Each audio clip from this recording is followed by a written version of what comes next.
Ti damos todo louvor e adoração.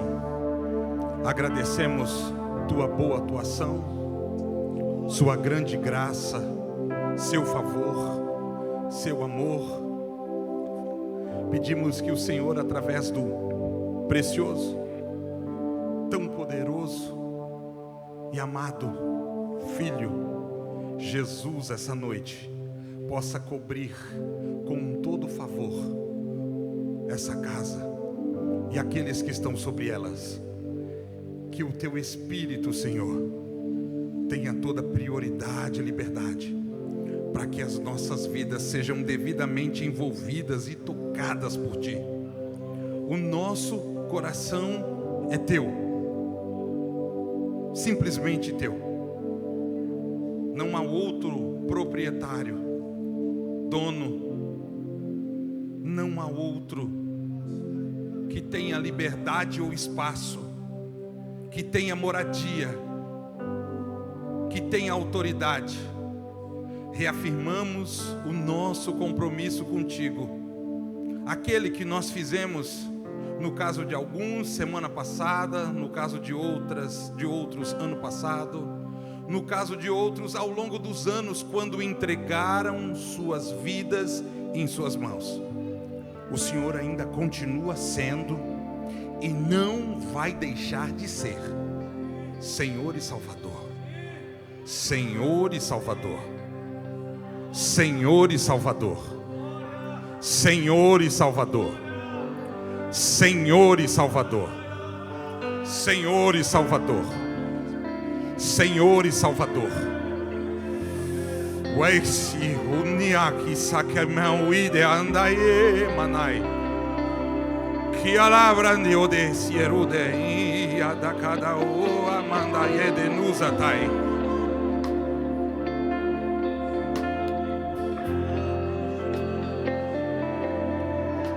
Tem uma graça, né, irmãos, sobre este lugar. Um favor tão especial, tão importante, sendo destilado. Quem sabe desfrutar, querido, aproveita, porque junto com aquilo que Deus está dando, você está sendo curado. Junto com aquilo que Deus está fazendo, você está sendo devidamente abençoado. Se é para você, irmão, não tenha medo de pegar, pega mesmo. Agarra com as duas mãos, segura com força. Se é para você, se apropria, se apodera. Não se preocupa não, Deus sabe o que faz e faz de uma forma tão bem feita, que o que Ele está te dando faz toda a diferença na sua vida. Você nem sabe, mas é exatamente isso que você precisa. Tu és santo, Tu és santo, Tu és santo, Tu és santo, Tu és santo, Tu és santo. Bendito seja o Teu nome. Tu és santo.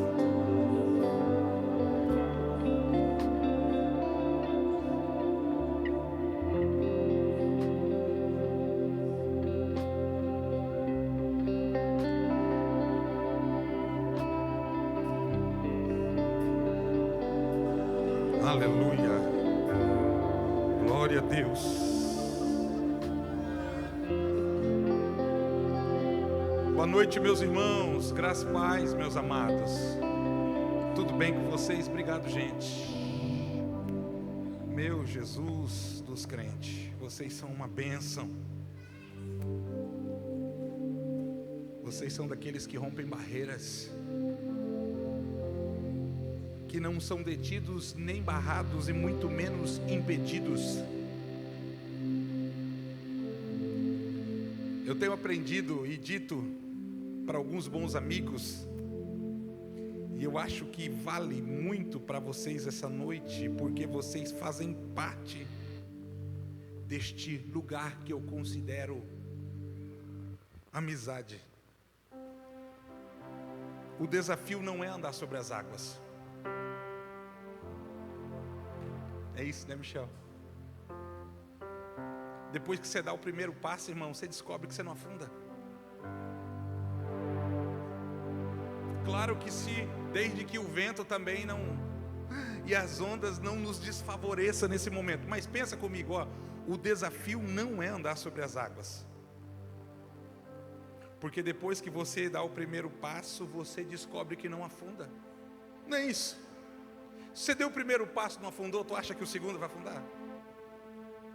Se tu deu o segundo passo e não afundou, tu acha que o terceiro vai afundar?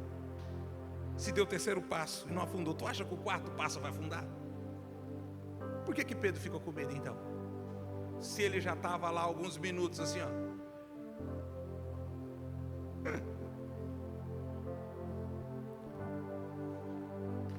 Difícil é dar o primeiro passo. Mas olha, o desafio não é andar sobre as águas. Sabe qual é o grande desafio?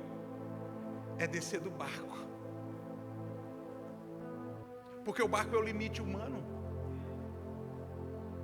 O barco é a nossa área de conforto e principalmente de seguro.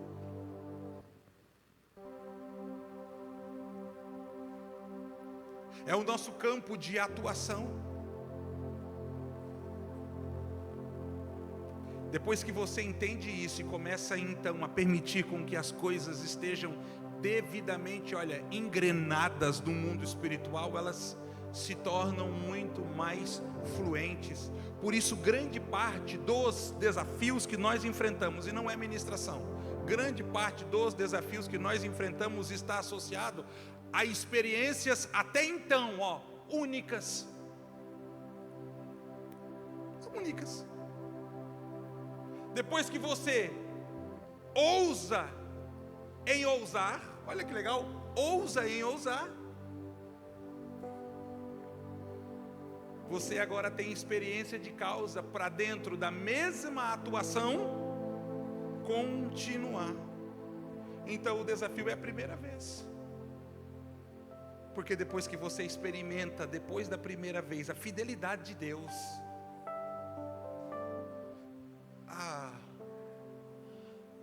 o favor em atuação, você então se coloca numa condição e numa posição,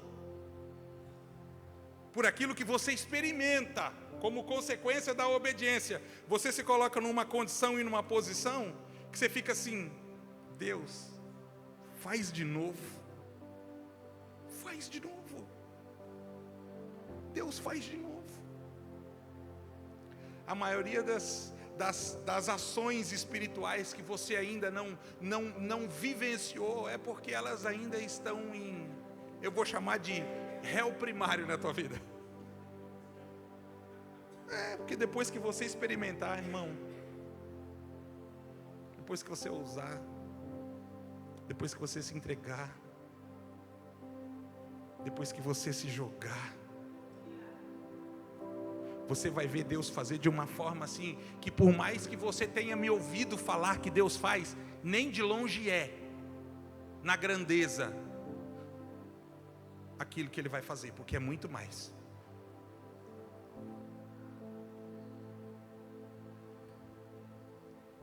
Por isso, que se é nesse primeiro momento com você, reaja pelo menos com amém. Pelo menos com glória a Deus. Pelo menos com aleluia. Você está entendendo? Deus quer que você ouse ousar, ou seja, crer. Porque só assim você vai experimentar aquilo que aquele que para ali no limite do barco e não consegue deter, jamais vai viver. Tem gente, não é você e nem você, que vive a contar as histórias dos outros, porque nunca vai viver as suas, porque nunca teve coragem. Todo mundo ali sabia que Pedro andou sobre as águas, mas todas as vezes que eles tinham que contar essa história, eles tinham que falar que foi Pedro, não foi eles. Deixa eu fazer uma pequena e rápida observação. Você quer contar a história de quem? Você quer contar a história de quem? Moisés. Oh. Você quer contar a história de quem? Edson. Luke. Raul. Arthur. Elisiane. Você quer contar a história de quem, Dan? Porque você pode contar a minha, mas Deus quer que você conte a sua. Eu não quero ser apenas testemunha da história dos outros. Sabe, não, eu vi, eu estava lá, não, realmente aconteceu, uau, foi incrível vê-lo desta maneira.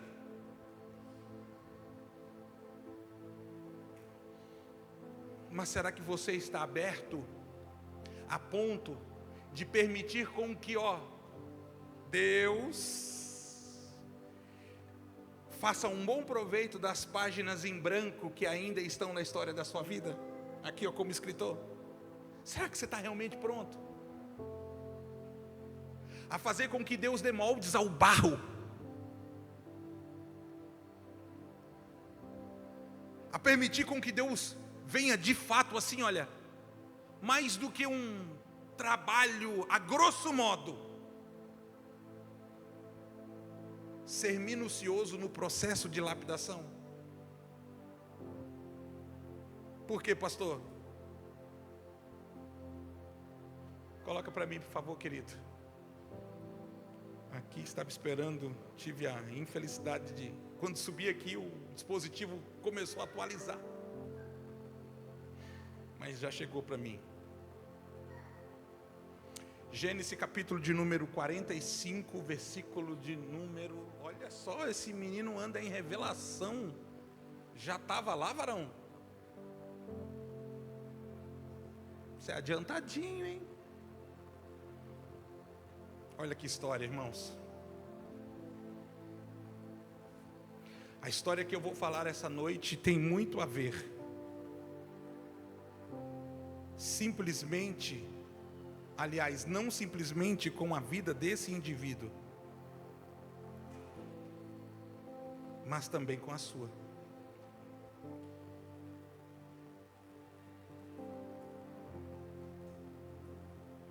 Dá-me um minuto.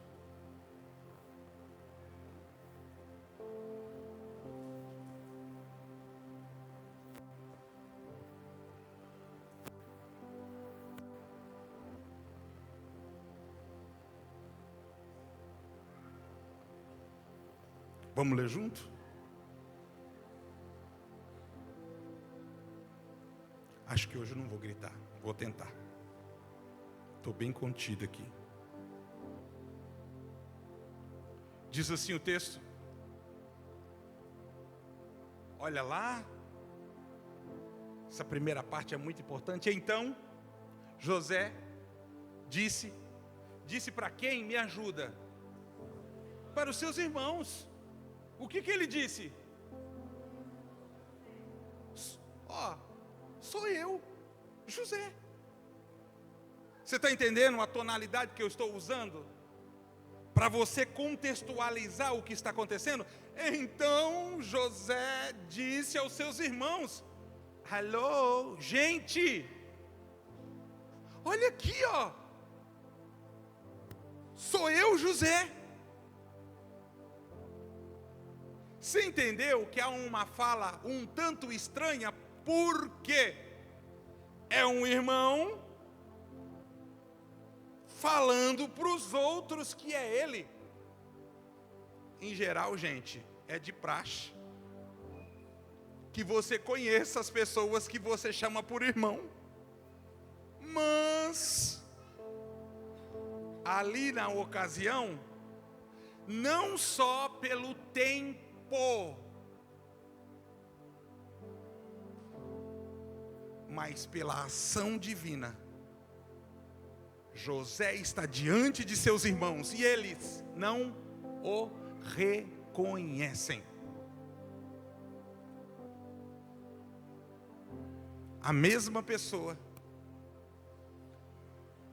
diferente aos olhos dos outros.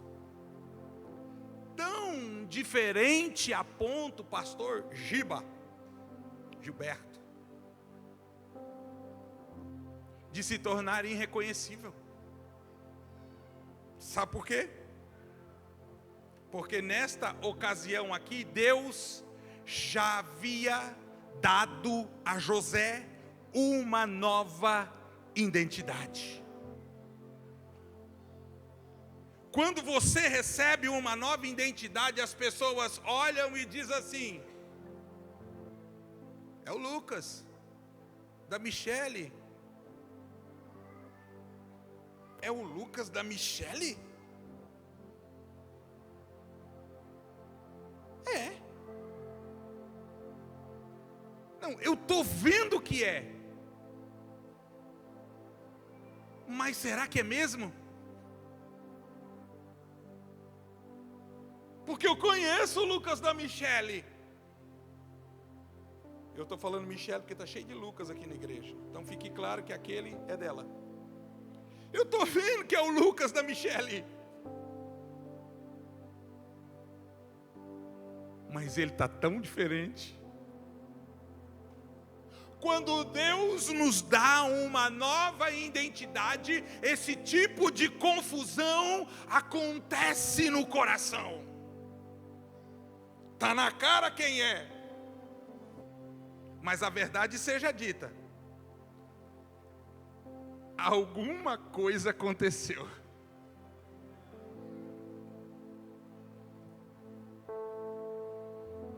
Ai, Deus.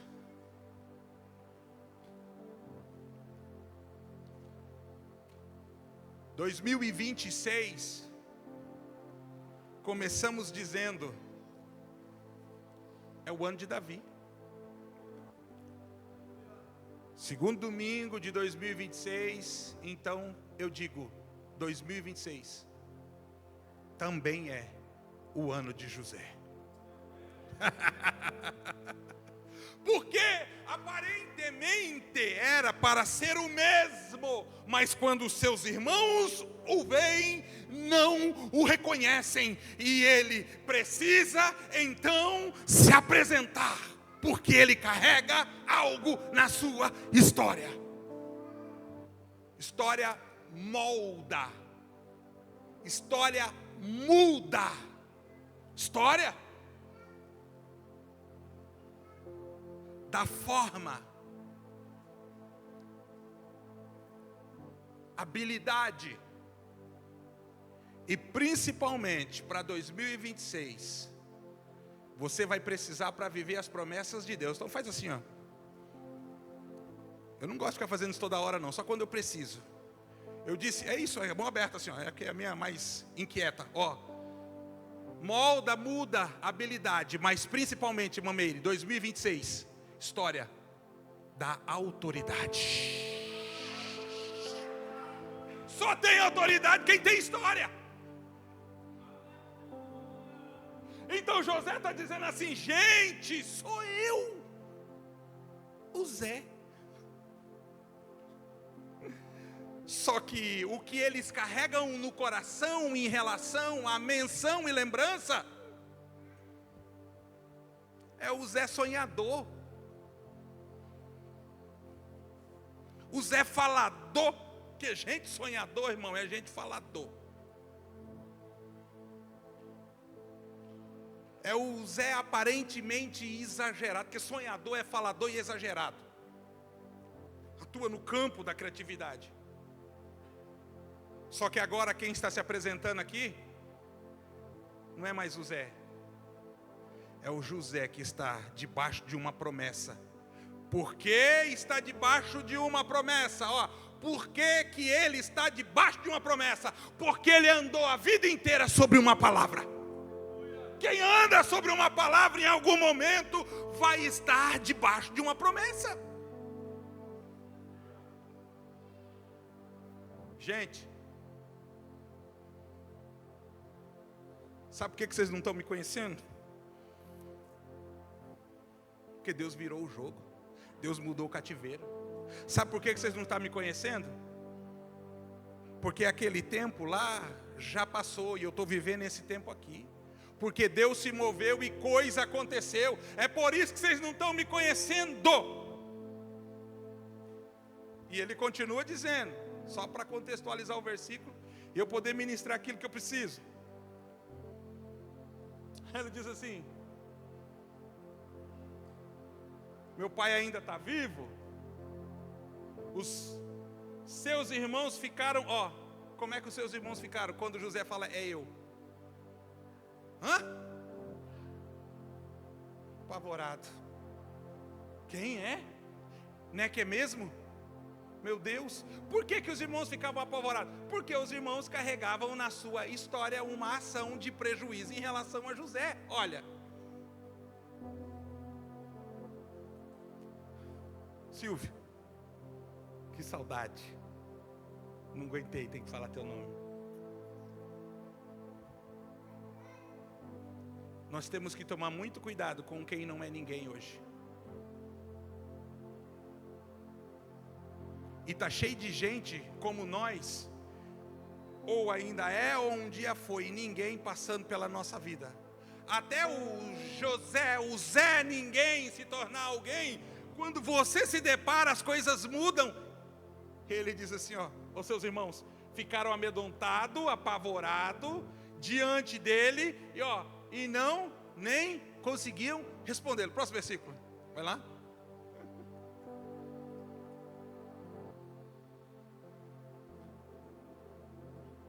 José diz assim,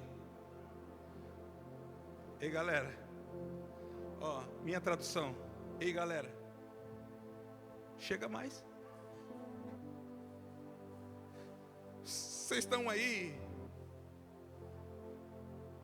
tão distante, por favor, cheguem mais perto de mim. E disse José aos seus irmãos, quando eles se aproximaram, olha só, sou eu. Ele tem que reafirmar, porque ninguém está acreditando no que Deus fez. José, seu irmão, agora vem a questão. Aquele a quem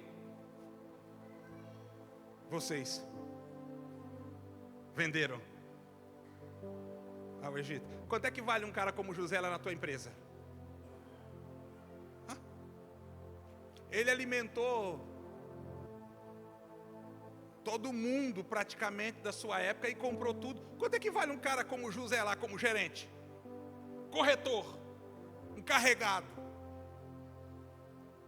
Lembra de toda a história de José e o seu sucesso por onde passaram? Quanto é que vale uma pessoa que nem José? Aí José assim, eu sou aquele que vocês venderam. Que prejuízo. Vender barato, gente que custou caro. Que prejuízo vender barato, gente que tem valor, que é precioso. Vai para frente, eu preciso ministrar a palavra. Agora não se aflijam e nem se recriminem por terem me vendido para cá. Quando você chegar num lugar de maturidade, você vai entender a verdade. Estou dizendo isso porque ela fica restrita. E ela no seu todo não é revelado até que algumas coisas dentro do processo seja concluída. Tem coisa que você passa, não entende e por isso não aceita, mas ainda assim, por permissão de Deus, você continua passando. Não é o que você faz por conta daquilo que você passa. É o que você faz com aquilo que te fez e depois você faz. José está dizendo assim, pois foi para propósito, missão. Tudo isso que eu passei, eu entendi. Jesus disse para os discípulos assim, tem coisas que vocês não entendem agora. Porque a gente quer entender, né, irmã Elisiane? Se existe algo que eu aprendi em Deus, embora Ele tenha toda a informação para satisfazer o nosso coração, Deus não dá satisfação das suas ações. Ele simplesmente faz, depois que nós colocamos a nossa vida em suas mãos. José está dizendo, eu entendi tudo o que aconteceu. E vale a observação. Vocês só me venderam porque Deus permitiu. Vocês só me venderam porque Deus assim quis. Nós precisamos parar de chamar de coincidência as coisas que acontecem. Não sei qual tragédia você enfrentou ou enfrenta. José está dizendo aqui: Deus tem propósito no meio delas. Deus transforma a minha dor, disse José, em sucesso. Deus usou o meu sofrimento para o meu crescimento. É sem dor, sem ganho mesmo, vale a frase. Não foi só pura maldade de vocês. Não foi só indiferença. Não foi só ignorância. Não foi só estupidez, desprezo. Fala comigo assim, foi propósito. Você está entendendo que Deus vai usar as adversidades da vida como uma forma, vai te quebrar e te colocar lá dentro para te dar os moldes que você precisa? Ei, a dor que você carrega é exatamente as áreas que Deus quer que você ministre sobre cura sobre a vida de outras pessoas. Ou te para e te mata, ou te impulsiona.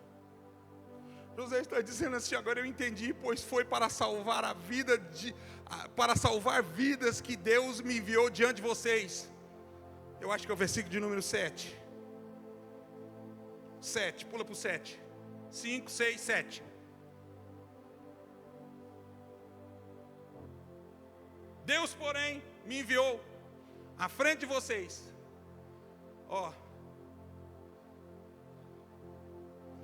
Tem gente que está te empurrando para fora e não sabe que está te empurrando para frente. Não foi para fora da casa que empurraram José? Não foi para dentro do buraco que empurraram José? Não foi para o Egito que empurraram José? Não, foi para frente. Deus me enviou à frente de vocês. Todos os que estão te empurrando estão te colocando à frente deles. Deus me enviou à frente de vocês.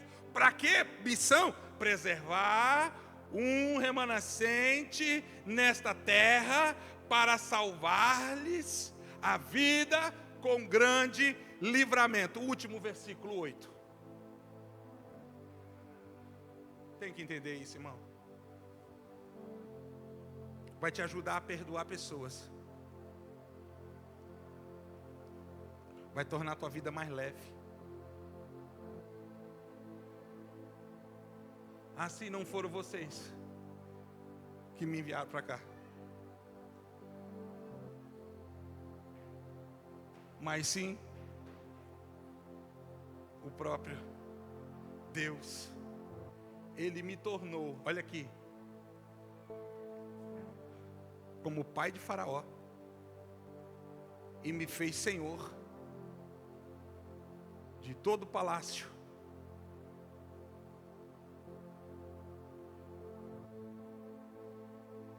e governador de todo o Egito.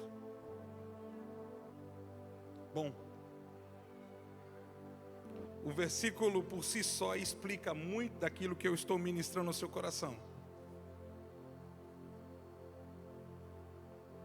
Deixa eu te fazer uma pergunta. Você tem dúvidas de que Deus foi na vida de José? Por conta da conclusão? Eu comecei pela conclusão e vou entrar agora na aplicação. Você tem dúvidas pelo que li e brevemente expliquei de que Deus foi na vida de José? Responde para mim. Você tem dúvida? Deus era na vida de José? Responde para mim. Deus era, não tem medo não. A resposta era, mas deixa eu te ajudar para você interagir. Deus era na vida de José? Deus era na vida de José? Do Zé? Sim. Por que você tem convicção de que Deus era na vida do José? Porque você está diante de uma história com começo, meio e fim. Conclusão. Pode tirar, lindão. Então, como você está diante de uma história conclusa, você tem convicção que Deus era na vida de José. Mas, agora a questão. E no calor da situação, enquanto essa história era escrita? Quando o menino sonhador é promovido pelo pai como o principal da sua casa, quando o pai coloca a túnica colorida nos seus ombros. Deus é na vida de José quando o pai coloca a túnica colorida na vida dele? Sim ou não? Sim ou não?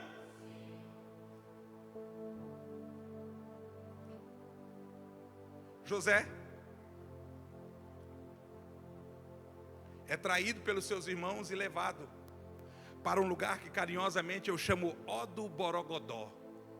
José vai para o fundo do poço, e isso estou falando de forma literal.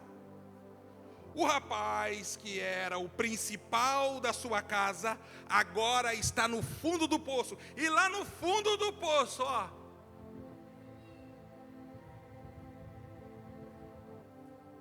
um pensamento vem no coração. Lembra que eu disse que tem tudo a ver com a tua história? Será que Deus é comigo? Não falta convicção da presença de Deus ao meu lado quando eu estou na vitória, quando tudo está dando certo, quando eu estou conquistando, quando eu estou prosperando, quando os planos estão sendo muito bem executados. Não me falta convicção quando as coisas me vêm à mão. Mas quando eu desço o poço, o que passa pelo teu coração?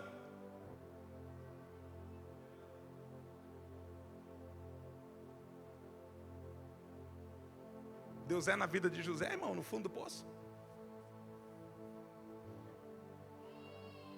Que visão que você tem em meio a essa situação de alguém que está vivendo esse momento? Nossa, olha, ele era o principal da casa, agora de principal da casa ele é o do fundo do poço. Que visão que você tem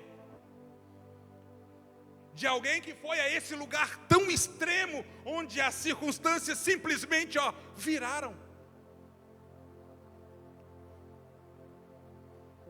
O que você diria a respeito de uma pessoa como essa?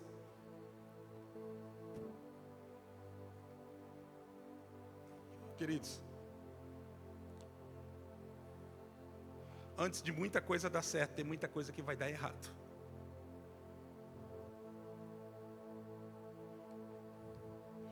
Antes de muita coisa acontecer, você vai ter que ficar parado esperando até que elas aconteçam. E não importa o que você faça, elas só vão acontecer quando chegar o tempo de que elas aconteçam. E olha, não importa as lembranças que você traz, quando estava tudo muito diferente, quando você vivia algo que talvez no seu coração você chamou meu auge.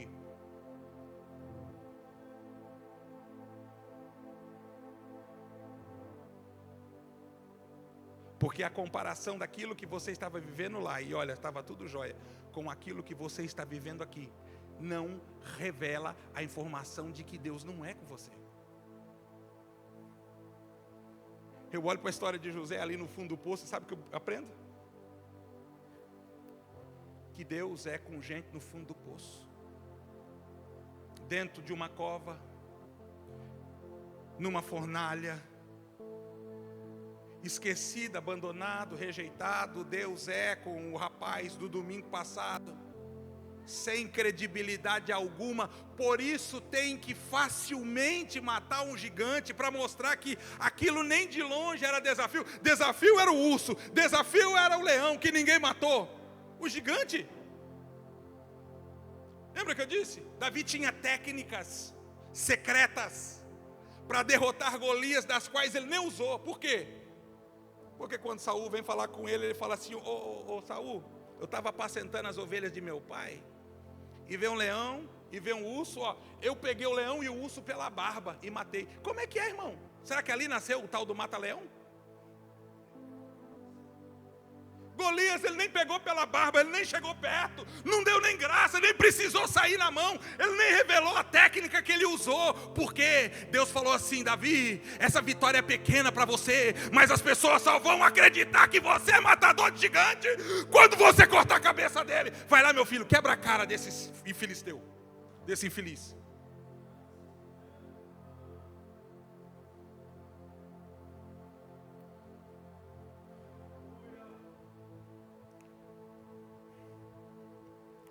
Se não bastasse, quando você acha que está no fundo do poço, você descobre que o buraco é mais embaixo, não é o fundo, é só uma madeira que quebra. Do fundo do poço, Davi sai e é vendido como escravo.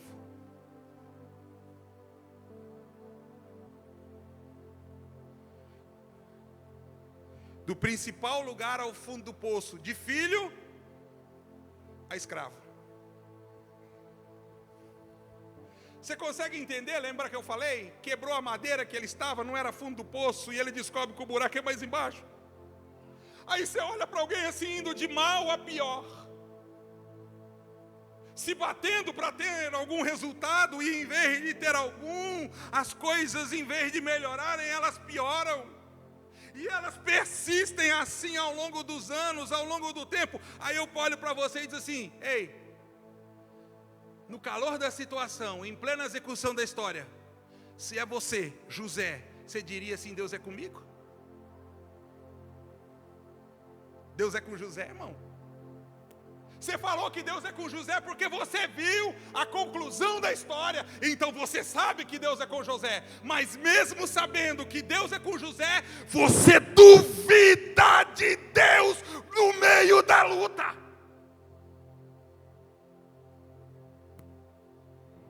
Se Deus é comigo, por que eu sofro tanto assim?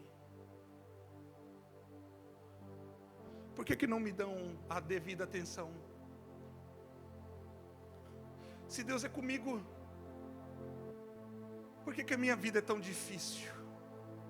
Se Deus é comigo, por que o tempo está passando e as coisas não estão acontecendo? Se Deus é comigo, por que eu estou no mesmo lugar ao longo desse tempo? Se Deus é comigo, por que eu não cresço? Não prospero, não acabo progredindo? Se Deus é comigo, por que a luta que eu achei que eu venci voltou de novo à porta da minha casa? Se Deus é comigo, por que as coisas sempre dão errado? Calma, José. Calma, José. Deus está trabalhando. Calma, José. Ele está atuando no secreto. Não é porque você não está vendo e nem entendendo que significa que Deus não está ali ou fazendo. Calma, José.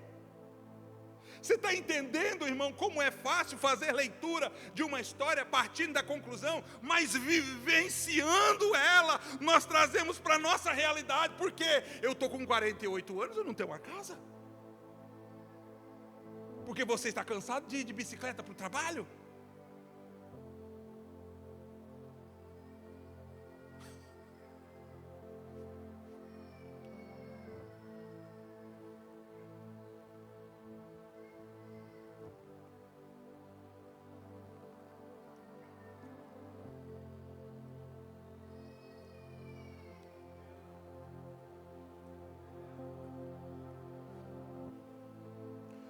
Para trazer uma alegriazinha, José é promovido.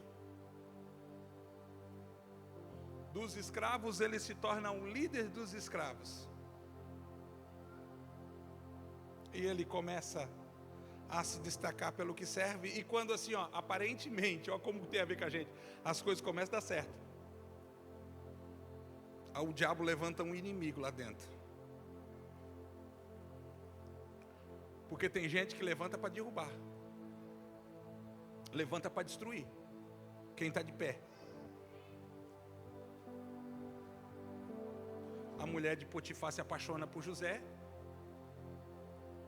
não a culpa, Vale a observação. Não é porque José era bonitão, porque a Bíblia nem diz. A Bíblia diz que José trocava a lâmpada quando queimava.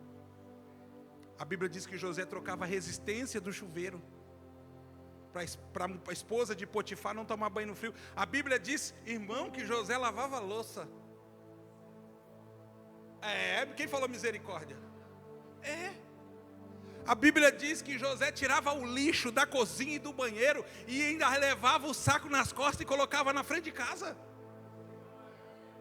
A Bíblia, vai ler a Bíblia, você vai entender o que eu estou falando. Naqueles dias, estou trazendo para a nossa realidade. A Bíblia diz que ele acolhia as filhas assim, os filhos de Potifar.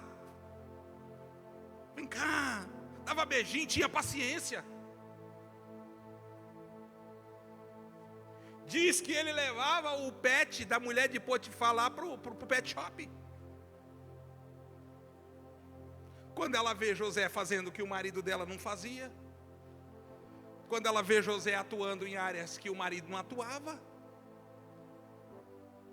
ela diz assim: isso aí sim é um homem. Esse é o marido do sonho de qualquer mulher. Só tem um José na Bíblia. Ela se apaixona. Uma mulher grata pelo que está recebendo de serviço vai querer recompensar.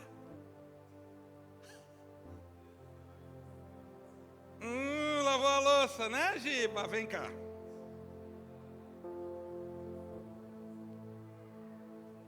Tirou o lixo, né, João? Vem cá, barbudão. Você não é urso, você não é leão, mas eu vou te pegar pela barba hoje. A Lu falando para ti. Você está entendendo? Ela leva José para dentro do quarto. José entende a ação e está amarrado Satanás. Sai para lá jacaré e foge. Quando foge, a túnica que José havia recebido fica nas mãos dela, como material de comprovação em relação à acusação de tentativa de abuso que ela levanta. Aí eu olho e falo assim: gente, até as coisas darem certo, e vão dar, nós já concluímos, e elas não estão dando certo, está dando tudo errado, está dando tudo errado. Deus é na vida de José? Está dando tudo errado. Deus é na vida de José? Porque agora que eu achei que as coisas iam acontecer, porque agora que eu achei que ia dar resultado, porque agora que eu abri empresa, porque agora que eu casei, porque agora que eu fiz isso, eu achei que as coisas iam dando certo, e pelo contrário, ao invés de melhorar, infelizmente, de vez em quando as coisas pioram. Deus é na vida de José, irmão. Claro que você sabe que é. Mas olha como é que você se comporta. Olha como é que você fica. Escuta aí as coisas que você fala. Volta um pouquinho aí, faz uma retrospectiva, uma anamnese e dá uma ouvidinha aí se é, olha, agradável aos ouvidos de Deus as orações que você faz. Porque você achou que deveria ser do jeito que você achou que deveria ser. Porque se você fosse Deus, você faria um trabalho melhor do que Deus. Se eu estivesse no lugar de Deus e Deus estivesse no meu lugar. Porque você tem tempo estabelecido para as coisas, mas infelizmente o tempo que você tem não é o tempo de Deus. A Bíblia diz que Deus tem o tempo determinado para a tua vitória. Deus tem o tempo determinado para a tua honra. Deus tem o tempo determinado para o cumprimento das promessas dEle na tua vida. Mas o tempo determinado de Deus não é o teu tempo.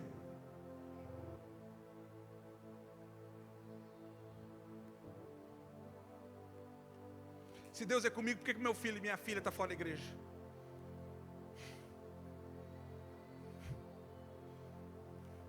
Se Deus é comigo, por que não deu vida para minha mãezinha que eu perdi alguns dias?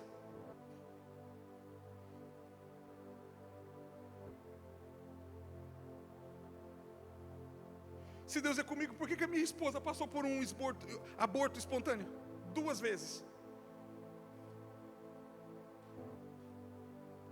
Se Deus é comigo, por que a minha mãe teve malária quando estava grávida de mim de 6 meses? Por que eu fui, geral aqui, abusado, prejudicado, perseguido, injuriado? Se Deus é comigo, por que eu fui abandonado? Se Deus é comigo, por que a minha mãe tentou me abortar? Se Deus é comigo, por que eu nasci com uma deficiência? Se Deus é comigo, por que eu já estou indo para o 4º, 5º, 3º casamento? Se Deus é comigo, por que eu não consigo uma casa, eu não consigo um trabalho? Por que eu sou o único da família que não prospera? Se Deus é comigo, por quê? Por quê? Por quê? Por quê? Por quê? Por quê? Porque quando Deus me deu um sonho, Deus me mostrou assim: olha aí o celeiro, olha aí a espiga, olha aí o sol, olha aí a lua. Porque quando Deus me fez uma promessa, Ele disse assim: serei exageradamente bom para com você,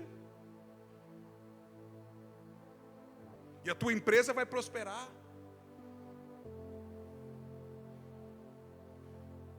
e as coisas vão dar certo.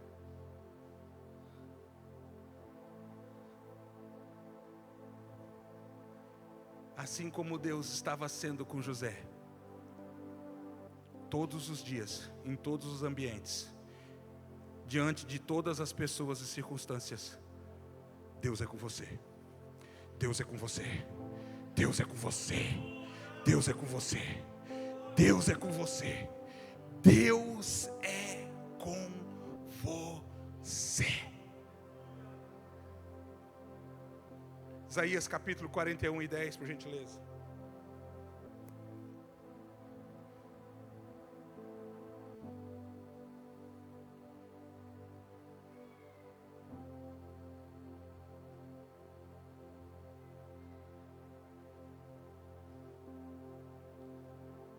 Muda essa tradução para mim, por favor. A RC, por gentileza.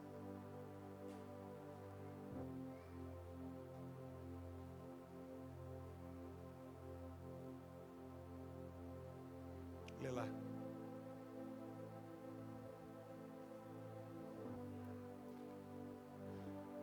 Lembra que agora há pouco eu pedi para você fazer assim com as mãos?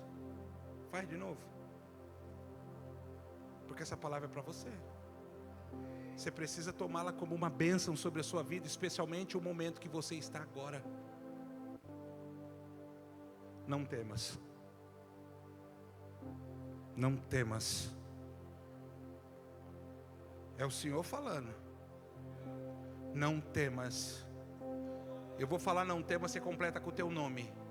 O meu é Everton, então eu vou falar não temas, Everton. Essa moça aqui vai falar aqui não temas, Jéssica. Você entendeu? Não temas. Porque é pessoal, é particular, é para você. Vamos de novo? Não temas, Everton. Porque é o Senhor falando, porque eu sou contigo. Não te assombres, porque eu sou o teu Deus. Vai te faltar força, porque a luta que você enfrenta, o inimigo que você tem é maior do que você. Tem esse negócio de Deus não dá frio maior que o cobertor, isso não está na Bíblia não. Davi venceu o gigante porque Deus era com ele. Davi venceu o urso porque Deus era com ele. Davi venceu o leão porque Deus era com ele. Mas quando te faltar força, o Senhor está dizendo assim, ó, porque eu sou o teu Deus. Ele disse, eu recarrego as baterias da tua vida espiritual. Eu te dou uma carguinha. Eu te dou energia. Eu te dou poder. Eu te dou força. Ou seja, eu te esforço. Faço até força por você se for necessário. E também, quando você não souber, quando você não der conta, quando for além da tua capacidade, quando for além da tua habilidade, quando for além dos teus recursos, Ele está dizendo assim, ó, eu te sustento, aliás, eu te ajudo. Eu te ajudo. E te sustento. Agora sim. Pastor, o projeto que eu tenho, deve ter muita gente assim que nem eu aqui. É muito mais caro do que aquilo que eu posso. Tens todo o dinheiro que tu precisa? Já tem? Para cumprir tudo aquilo que vocês estabeleceram? Está faltando?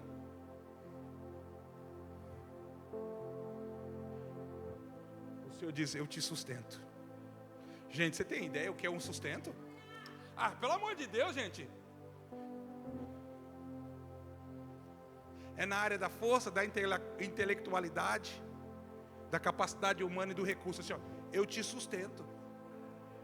Eu te sustento com a destra da minha justiça. Gente, isso aqui que deve ser destra da justiça. Eu imaginei um banco lá no céu. Destra da justiça. Deve ser o nome da agência bancária de Deus. Ele diz, eu te sustento. As pessoas não entenderam isso, irmão. Vai doer no coração que eu vou te falar, mas parece que você não veio preparado para dizer um amém em relação àquilo que Deus está sendo liberando sobre a sua vida. Eu te sustento. Embora nós tenhamos nessa casa muita gente boa, diretamente envolvida, comprometida, a verdade é que nós só chegamos até aqui porque Deus nos esforçou, nos ajudou e tem nos sustentado. É a bênção do Pai, do Filho e do Espírito Santo. Deus nos sustentou, Deus nos esforçou, nos ajudou e continua nos sustentando. Como, pastor, vocês chegaram até aqui? Deus tem nos esforçado, ajudado e sustentado. Quando te faltar lá, lembra de Isaías 40:10, quando o Senhor disse, não temas porque eu sou contigo, não te assombres porque eu sou teu Deus. Eu te esforço, te ajudo e te sustento com a destra da minha justiça.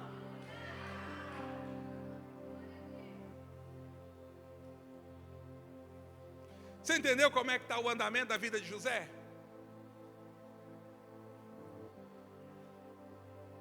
É apegado a essas coisas que José vai permanecer de pé nos dias difíceis. Porque ele não tem ninguém para ir lá até ele e falar assim, vai dar certo, José está sozinho. Ele não tem ninguém para lá abraçar ele e falar, cara, estou contigo, porque ele não tem ninguém. É apegado a essas coisas que ele levanta de manhã e vai fazer o que ele tem que fazer.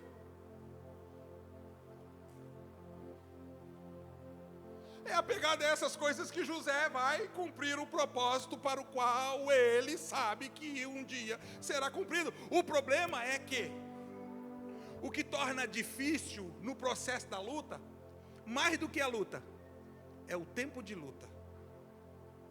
Porque, gente, luta mata tanto no cansaço, tanto no peso, quanto no tempo. Ai, meu Deus do céu.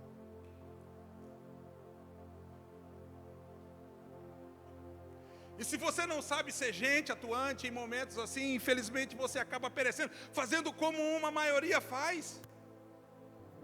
Virando as costas, indo embora e infelizmente às vésperas do grande acontecimento. Aí você vai embora hoje, Deus diz assim, mas é amanhã. Mas é amanhã.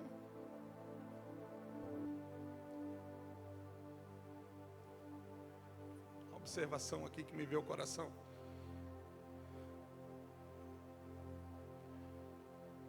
Mensura comigo aqui, as mães especialmente, pedem para os seus filhos lavarem louça. Temos filhos aqui que lavam louça, deixa eu ver. Levanta a mão, tá com vergonha, Bianca? Levanta aí. Propaganda maravilhosa dos solteiros especialmente aí, ó. Você lava louça, Linão? Parabéns. Quantos anos você tem? 10? É isso aí. A mãe pede para os filhos lavar louça com aquele jeitinho carinhoso que só a mãe sabe falar, né? Vai lavar louça, senão eu vou te catar, moleque. Eu chego em casa. Isso é lembranças de infância. Eu nunca lavei louça. Mas ainda tenho os gritos da minha mãe ecoando no ouvido. Gente, Deus, eu apanhei tudo quanto é coisa que existe nessa vida. Que a minha mãe tinha acesso. Mangueira, fio, cabo de vassoura. Um dia ela me deu me deu uma surra com guarda-chuva. Acabou com o guarda-chuva na minha cabeça e me fez comprar um mais reforçado no outro dia ainda. Estou te falando, a Vivelino está ali, minha irmã está ali. Mas fazia por merecer, então, gente, desobediente acaba sendo tratado diferente. Gente desobediente é tratado diferente. Mas, ó aqui, vem cá. Você mandou o menino lavar a louça. A menina lava a louça, o menino lava a louça. Ele não foi lavar. Tá. O ato dele não ir depois que você mandou caracteriza como o quê? Fala sem medo. Desobediência. Desobediência é pecado? Quem tem coragem de responder? Quando Deus te manda fazer alguma coisa e você não faz, você está em quê? Se desobediência lá na tua casa é errado, pecado, estamos falando do Deus Pai. Quando Deus te manda fazer algo, Deus te manda fazer algo e você não faz.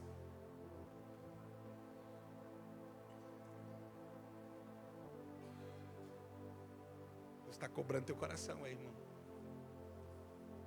Deus está cobrando teu coração. Porque na tua casa é errado. E o teu filho é corrigido. E se Deus é o teu pai, se você é filho dele, e você não está cumprindo o que ele mandou, se prepara. Porque o drone com a marca havaiana vai te achar, meu irmão. Aquele trem fazia curva, gente, me achava escondido atrás da porta, eu ficava assim, o negócio fazia assim, ó, me achava. Ali que inventaram, as mães que inventou o drone.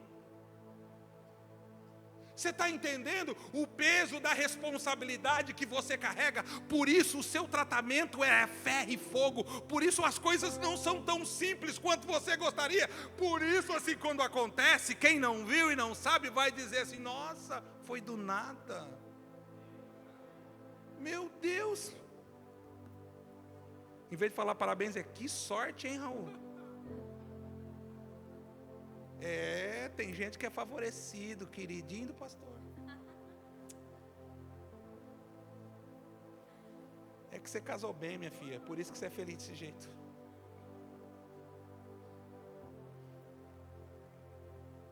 É que teu marido é uma benção. A benção é ela, não é eu não. A benção é ela, não é eu não. Ah, mas também, ô Lu, maridão apaixonado desse, né? Ah, pra ti é fácil, Jorge, não precisa nem trabalhar. Vai, viu? Vai. Você está entendendo, irmãos? Que tem gente que só vai saber que você passou um duro processo porque você está construindo um testemunho para edificar outras pessoas. Porque se você omite aquilo que você passou, o nome do Senhor não vai ser glorificado, porque eles não vão poder ver Deus em ação na sua história. Olhar para José e falar Deus é com José é simples. Conclusão, mas e no meio da ação? Quando a porca torce o rabo, quando estamos no ó do borogodó, quando as coisas não saem em segundo plano. José, olha, eu vou concluir agora, chega. Existem alguns tipos de ações que se levantam contra a vida de pessoas escolhidas. Primeira delas, você precisa guardar no teu coração, porque você fica falando que você é escolhido, então entenda o que acontece. Todo escolhido é perseguido. Gente, a partir do momento que você falou sou escolhido, automaticamente você está pintando um alvo nas suas costas e atraindo perseguição. E você pode falar, mas todo escolhido é perseguido. Quer enfrentar menos perseguição? Se comporta como gente comum. Não vai dar certo. Se você for escolhido, você vai ser perseguido. Todo escolhido é perseguido, mas antes da perseguição, guarde no teu coração, porque até as pessoas acreditarem que você é escolhido, eles vão te descredibilizar. Por isso todo escolhido é desprezado. Sonhador, tá? Viaja demais na maionese. E era assim, sempre foi assim. Gente assim que nem você nunca dá nada. Você está entendendo? Todo escolhido é desprezado.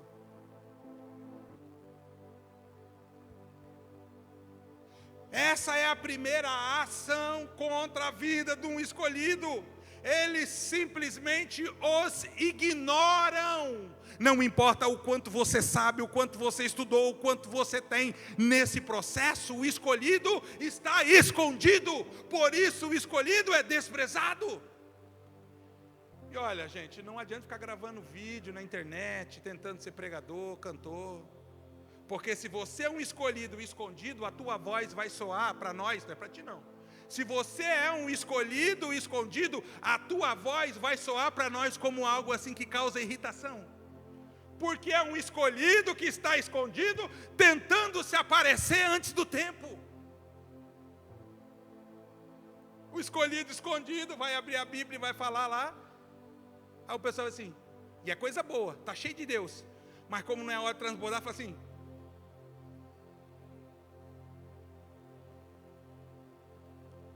Saber se comportar dentro do período que Deus está atuando. O escolhido está escondido. Enquanto está escondido, o escolhido é desprezado.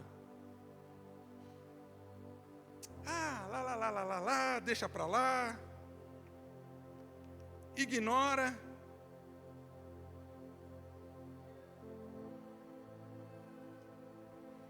É exagerado, é sonhador. Nunca vai dar nada. Ele sempre falou isso. Quando o escolhido consegue permanecer convicto, então há uma ação muito diferente. Isso aconteceu na vida de José. O escolhido, de rejeitado, é sobrecarregado. Nós precisamos crescer em maturidade para não perdermos a comunhão por conta das sobrecargas. Nós precisamos crescer em discernimento, porque quando o diabo não consegue te parar, ele te acelera. E ele te coloca em um estado de aceleração tão grande, que você não tem tempo para parar e contemplar, para parar e respirar. Principalmente, no caso de alguns, para parar e desfrutar. Tudo o que está acontecendo está relacionado àquilo que ele está fazendo, mas tem pouco desfrute. Só não tem tempo para Deus, para intimidade, para comunhão, para presença, para uma vida de adoração. Então, umas 3, 4 ações em relação ao seu coração, busca justificação para achar que é suficiente. Se o diabo não te parar, ele vai te acelerar. Ele vai jogar coisas excessivas. Ele vai coloca para mim aí, por favor, meu amigo, Mateus 11, 28. Olha isso, olha isso. Conhece esse texto? Do jeito que eu vou te explicar, eu acho que não. 11, 28. Outra versão agora, por favor. Vai lá para aquela que você gosta muito lá. Espera ele. É essa aí. Venham a mim todos os que estão o quê? Por que está cansado? Pronto, expliquei o versículo. Qual é a causa do cansaço? A sobrecarga. Jesus disse, vinde a mim todos que estão cansados. Por causa de quê? Por causa da sobrecarga. Sabe o que é uma sobrecarga? Sobrecarregado é uma pessoa em um estado que está carregando algo que deveria ser dividido com outros. É quando a mulher diz assim, eu não aguento mais limpar essa casa sozinha. Sobrecarga, essa é a informação de uma pessoa que está sobrecarregada. Ela está carregando uma carga que é dela e de outras pessoas. Isso é uma sobrecarga. Está além da capacidade que o indivíduo pode comportar. Toda pessoa sobrecarregada. Olha aqui. Primeiro, sobrecarregado.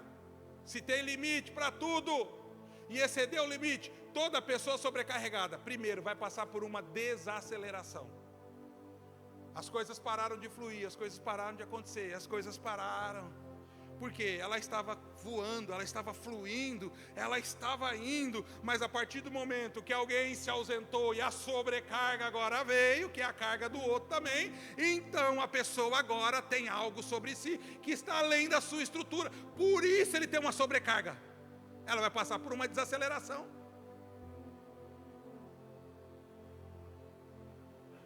Mas estava indo tão bem, agora está devagar, por quê? Você entendeu? Segundo, depois da desaceleração, se a sobrecarga persiste, estou falando do cansaço, se a sobrecarga persiste, esta pessoa vai parar.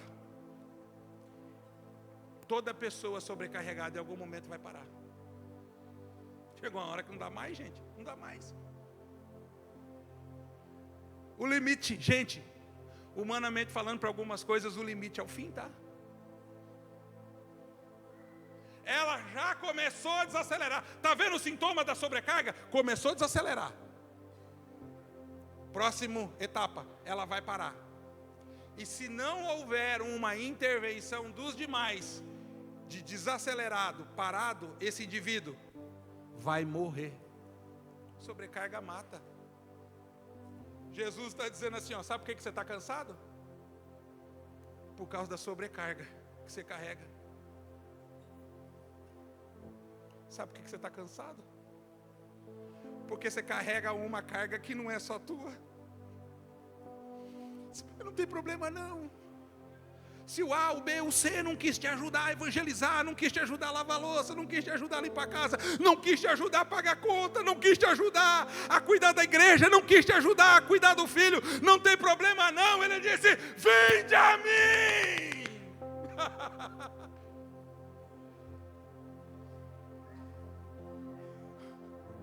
Porque a impressão de solidão por conta dessa situação é grande. Ele disse assim, ó, de novo, José, eu estou contigo, você não está sozinho. Vem a mim, José.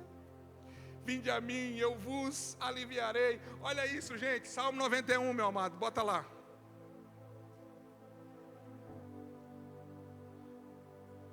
Vontade de orar que eu estou. Ai, ai. Só qual que é o segredo de José? Quando o negócio ficava difícil demais.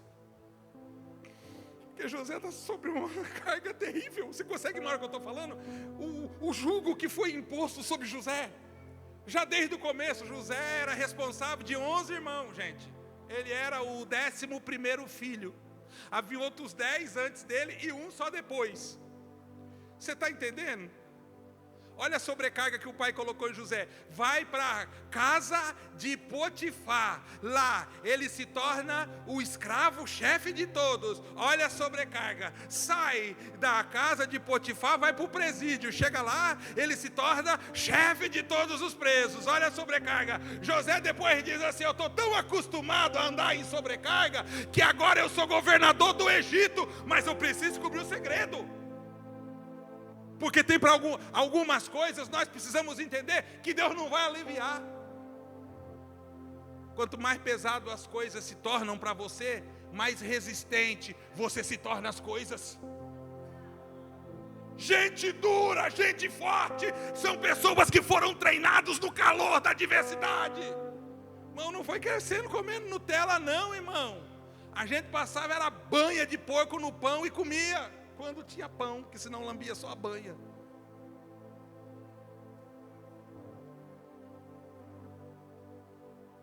Segredo de José.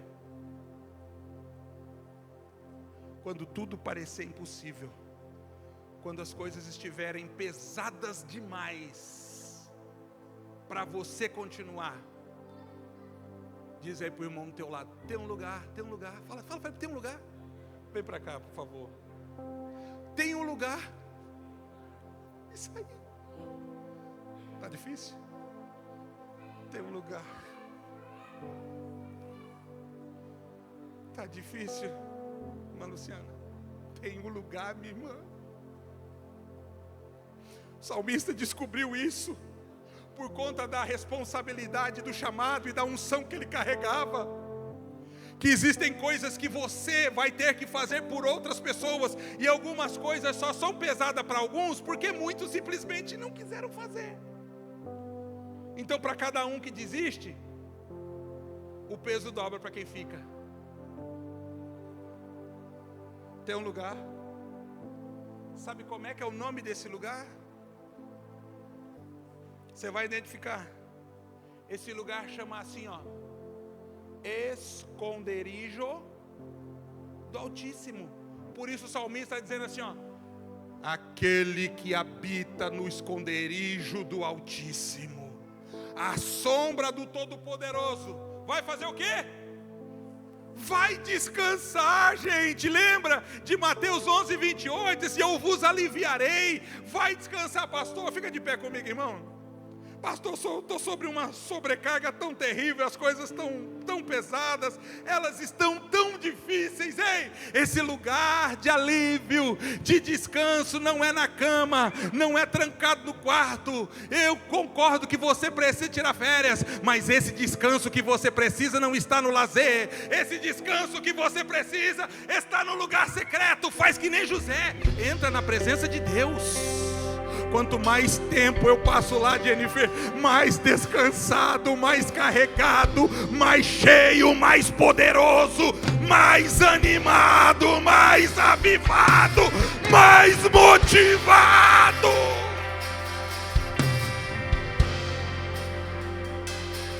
Estava pensando em parar. Eu estava pensando em parar, aí eu vou por ação. Quando eu entro no esconderijo do Altíssimo, a sombra do Onipotente, o seu poder, do Todo-Poderoso me cobre. Ai, o cansaço vai se transformando em ânimo, em motivação. Eu sei que eu vou enfrentar depois, mas quando eu estiver assim novamente, eu tenho um lugar, eu vou para a presença dEle.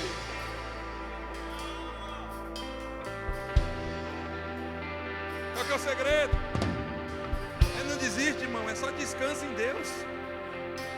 Qual que é o segredo? É não desiste de Deus, é descansa em Deus. Eu preciso orar por alguém essa noite que precisa assim, ó, recarregar suas baterias espirituais. Eu preciso orar por alguém que está no meio de um processo e falou, agora eu entendi. Está difícil, mas eu sei que Deus é comigo. Eu preciso orar por alguém aqui.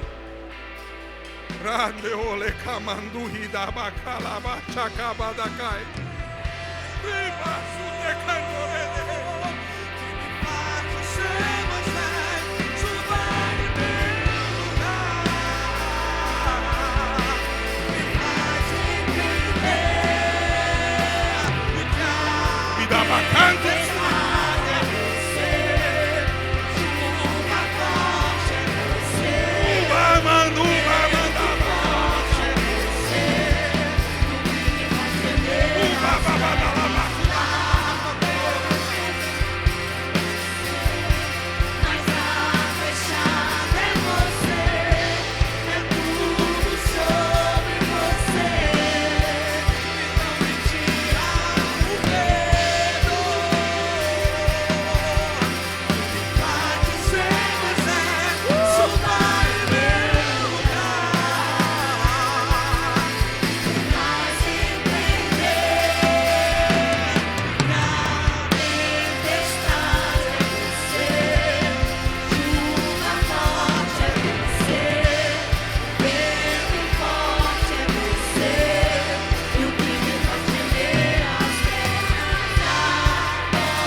O poço não cancela sonho. A casa de Potifar não anula promessa. E a prisão não impede a ação de Deus. Independente de que lugar geográfico agora você esteja, Deus é aquele a quem vai Deus, Deus desce no poço.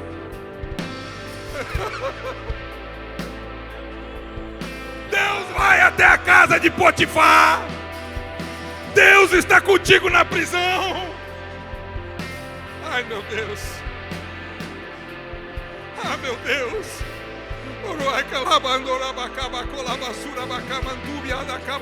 Deus está mandando eu dizer para pessoas aqui: para de ficar se culpando por coisas que não é consequência do teu pecado ou de pecado. É tratamento e preparação de Deus para um novo momento na sua história. Para de ficar se permitindo passar por acusação. Deus está usando a ocasião para lapidar, para tratar, para moldar, para poder te usar.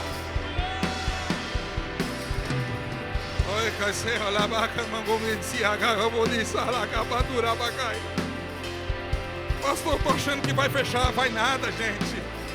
O Senhor é aquele que te sustenta. Ai, uns confiam em carro, outros em cavalo. Nós confiamos no Senhor.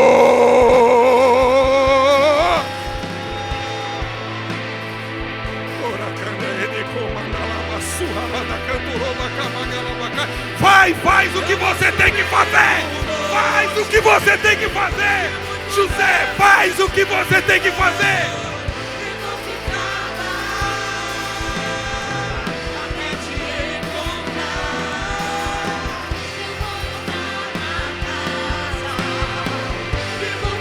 Eu vou orar por você, mas eu preciso. Oh, rapaz.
Tem coisas que você precisa aprender a dar nome.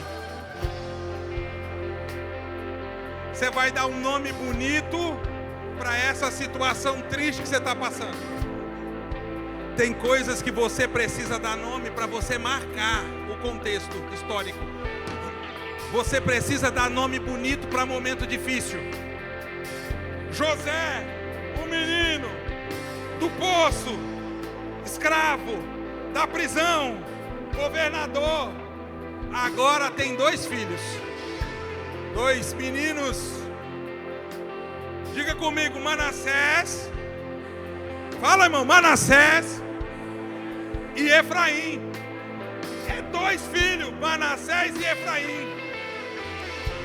Manassés significa o seguinte, olha aqui o que significa Manassés: Deus me fez esquecer.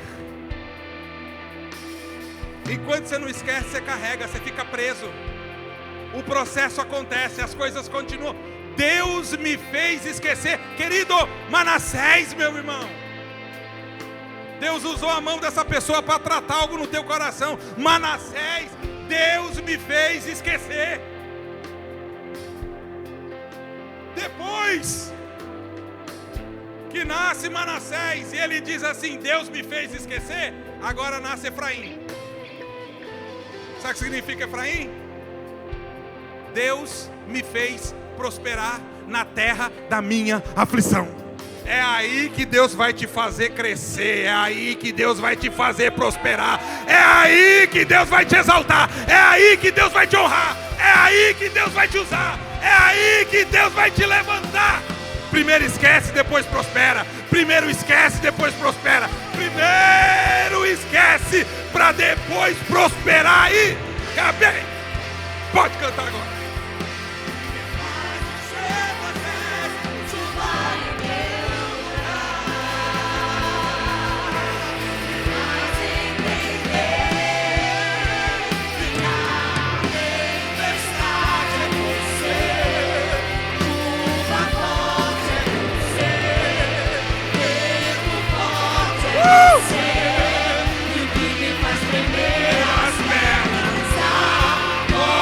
Isso, ora mesmo, fala com Deus.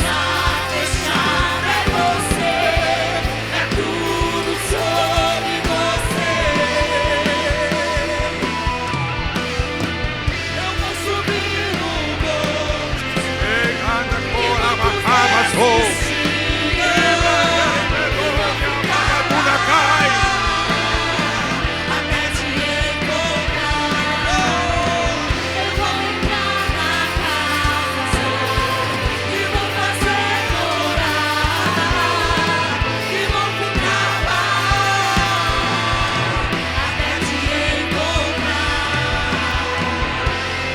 Pai, no nome de Jesus,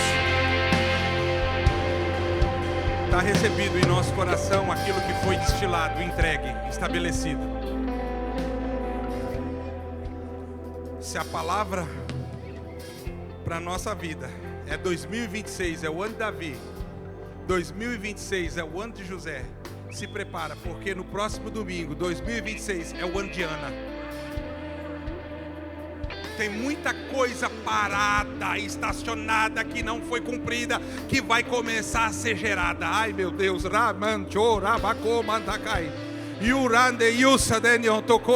te agradecemos de todo o coração por sua graça, por sua boa mão e a sua atuação. Torna teu povo forte, destemido, corajoso e ousado para lidar com os desafios e as circunstâncias da vida. Essa é a nossa oração, para a honra e glória do nome de nosso Senhor e Salvador Jesus Cristo. Amém.